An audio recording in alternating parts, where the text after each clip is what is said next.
My first ever OC was called Captain Boy. He was just a rip-off Robin who I always imagined with the Riddler's color scheme. I never drew him with color. He was joined by Captain GJ and Captain Bird, based off a friend I had at the time and my stuffed animal. We'd go on adventures, we fought rip-off Vivix from Power Rangers Dino Charge. We'd get Pokemon, Omnitrixes, fought aliens, got dragons from How to Train Your Dragon, added more superheroes. One of them turns into a werewolf, introduced gadgets, which included the Larry Mobile, Nerf guns because I did most of these drawings at school, until all of a sudden I just stopped one day. I don't really know why, but I knew I just wanted to make something that was mine, something that was just different. So I made Fireboy and Water Girl, who were Romeo and Juliet, but both had Superman's backstory for some reason. Somehow this ended up getting rebooted. Oh, and then I made Thundersnow. First starting off as Plasma Boy, he only had electrokinesis, until I came up with this design, that I used all throughout middle school. It was supposed to be Power Rangers adjacent. Whilst my friends were getting caught up on anime, I was binge watching Power Rangers Jungle Fury, Mystic Force, Dino Thunder, Lost Galaxy, but I didn't watch the last couple of episodes for some reason. But more than anything, Thundersnow was inspired by Nightmare Luinor, or Longinus if you watch the Japanese version. Beyblade Burst had the best creature designs in anything I've ever seen. The best anime monsters you will ever find, except for the last seasons where they just made everyone a dragon or a knight. Anyway, whenever Longinus came out of its day, it would create this cascade of ice around everywhere before using its lightning to just tear it all apart. That was my eureka moment. I was like, oh, I have a lightning character. I want him to be different from other lightning characters, other than him just not being black. So let me give him ice powers. And just like that, Plasma Boy became Thundersnow. I initially wanted this to be a cool ninja guy, and I definitely went way too far with the first iteration. The double swords and double scarf, that is just a no-no. Looking like Deadpool's kid-friendly son. Around now is when I actually started to get into digital art, and I had to think more about colors. I went to different designs for a while, but I'd eventually just circle back to a version of this. This Kamen Rider with a lightning bolt in the shape of an S for Thunder Snow. Moving on to Thundersnow's high school era, he finally had an official story that is still being slightly tweaked as we speak. As I got more into my anime phase, I took inspiration from Deku from My Hero Academia. In the show, Deku can't use 100% of his power without essentially tearing his body apart, so throughout the show his suit is constantly being upgraded. I wanted to add to Thundersnow's story that if his powers are overused, it could make him sick, giving him frostbite and an electricity-related illness. No, we can just stick with frostbite. So now he had gauntlets around his legs and arms that acted as heaters for his body.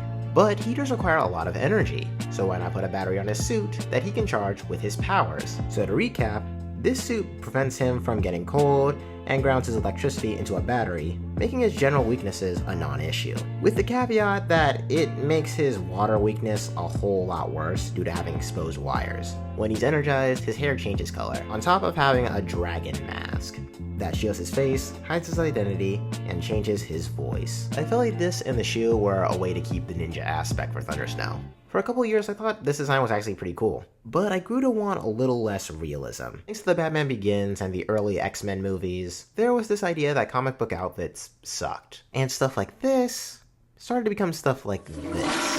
I'm not going to launch into this whole rant of over-designing is killing the MCU, because I don't think that's true at all. There are some MCU suits I find way better than the comics. And though I don't like Daredevil's outfit, I appreciate the black pattern that was added was done to pay homage to the comics, where Daredevil was drawn with black so his design wouldn't look super flat. Just next time, amp up the brightness a little bit.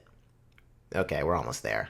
All of this to say, I kind of overthought this design, so I wanted to create a more toned down version of the suit, with the explanation that Davis, Thundersnow's super genius best friend who makes all his tech, wanted to bring the wires inside the suit, and the design from 2021 was just his training wheel suit, and to stop the more than occasional water damage. I also wanted to make his hair resemble more of a cloud than Super Saiyan Blue, and I loved it for a time. But what are these pants? What is this pattern? Are those supposed to be snowflakes? And these ankles? I really couldn't think of anything better. Which brings us to around now. I've been admittedly neglecting Thundersnow while I focused on other projects. So now, here we go. I wanted to make it simple, keep all the suit enhancements, bring back some of the ninja aesthetic, and do something new. Combining several references, I made it a jumpsuit. I had bandages that were inspired by Mark Giacchetto's 2017 Daredevil design. I give him a more heavily inspired Kamen Rider mask, bringing back the OG design, which had me feeling nostalgic. For an entire year, I didn't know Invincible's suit was supposed to be an eye with the color yellow on it. So the T on Thundersnow's was going to be his entire chest, and I wanted it to wrap all the way around him like Spider-Man's OG black suit. That definitely had the most trial and error, but the runner-up was the hair. I eventually just made it go out the sides like a clown, because Thundersnow's a funny guy, he's a little bit whimsy. It also looks like a shawl. Gave it some final touches, and I hate it. I hate it so much. Okay, that's a little harsh, but it's really just not what I want. Firstly, this mask is not going to be fun to draw over and over again. There's the red, white, and blue. No, I do not want any American connotation to this character. Especially right now. And the symbol is just a big miss. The most important part of a superhero is its symbol. So, I feel like I did everything else except do something new. So I tried again. And this time, I actually felt like I did something pretty incredible. I'm not great with the silhouette exercise, but I like my first design best. Imagine a hero with a smile constantly plastered on his face, perpetually making the same face, only emoting in extreme situations. That is Zach Wickerson. There was a time in Zach's life where people could read him like a book, and he hated that so much he put a smile on, never ever removing it. And you didn't want him to, because that meant crap really hit the fan. I was a little worried that Thundersnow might come off as creepy, especially in my 2023 designs, but a character who smiles constantly out of fear of losing his agency, that is the kind of messed up, creepy nonsense I am here for. So of course I took inspiration from Jax from the Amazing Digital Circus. Thundersnow can paint his mask to look whatever he likes. More specifically, Sarah, Thundersnow's one-person marketing team, can paint it however she likes. It's partially inspired by a Japanese kabuki mask. It's simple, so now Thundersnow can have multiple looks.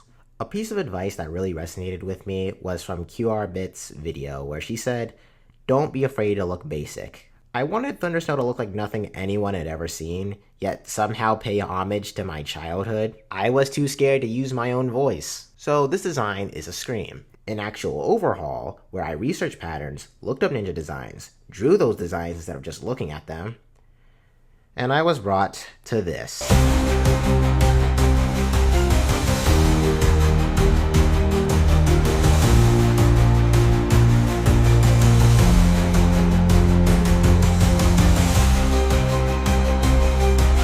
Unique, it's simple, it has story implications. The symbol doesn't look like any other superhero symbol. I don't think it's perfect, but it's my favorite Thundersnow design, favorite Thundersnow anything I've ever drawn, ever. So, let me know what you guys think, and to those who sticked around this long, thank you.